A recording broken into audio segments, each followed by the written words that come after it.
నమస్కారం ఘంటారావానికి స్వాగతం ముందుగా ప్రధాన అంశాలు ఐక్యతా విగ్రహం వద్ద పటేల్ కు మోదీ నివాళులు పౌరులతో ప్రతిజ్ఞ చేయించిన ప్రధాని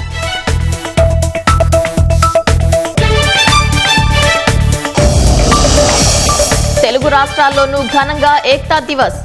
ఉక్కు మనిషికి నివాళులు అర్పించిన సినీ రాజకీయ ప్రముఖులు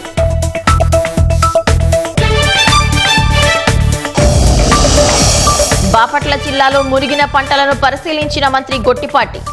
రైతులకు త్వరితగతిన సాయం అందిస్తామని భరోసా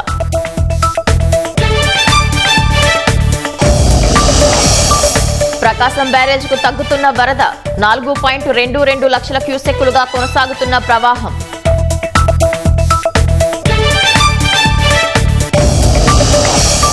కడప జిల్లాలో శాంతించిన కుందూ నది రాజోలి ఆనకట్ట వద్ద తగ్గిన ఉధృతి